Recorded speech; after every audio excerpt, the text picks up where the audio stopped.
What's up, everybody? Jason with HOJ Forge. Today we're going to continue with the feather pattern Damascus.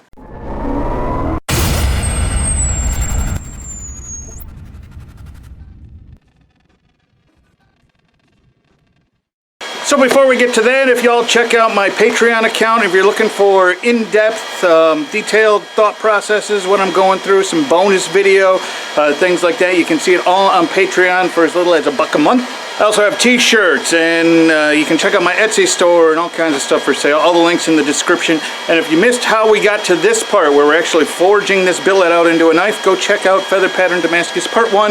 I'll put a link up in the corner somewhere. So if you are not a Patreon subscriber of mine, you have not seen that yet. That is the, oh, sorry about the light getting in there. That is the feather pattern, just the test etch from the last video. So today we're going to draw this out into a knife and yeah, try to figure things out from there.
Okay, so here's the knife so far.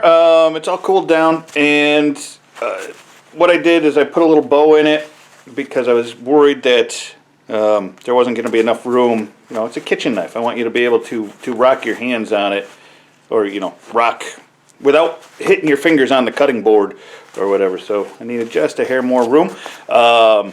And then I made the tang real short out of the Damascus steel because I didn't want to use that up. So I'll use this mild steel. I'll weld it on there and grind it to shape. And it should be okay, I'm thinking. So let's do that. I'll get that welded up on here and then we'll get to grinding.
So here she is. I'm going to call it done for the day on this one. The bevels are all ground. Next step is heat treat and then finish grind, and then we'll put the handles on. Found the bone I'm going to use for the bolsters. It's nice and thick. And then I was thinking curly maple for the handle, but it's not, you know, it's a kitchen knife. There's not a lot of meat to the handle, and it just feels like, you know, you're not going to see a whole lot of that grain pattern in the curly maple, so I might just go with walnut on the handle. But I'm going to call it done for the day now. Now, I'm going to, for the Patreon subscribers, I'm going to go and give this a test etch, and we'll kind of get a glimpse to see how the etch is going to come out when it's all said and done. So that'll be for the patrons. You can always check that out. Like I say, it's $1, and the videos are a lot more in depth. You know, they're probably twice as long, 3 times as long. I go over all my thought processes, any problems that I run into that I might just skip over in the YouTube videos.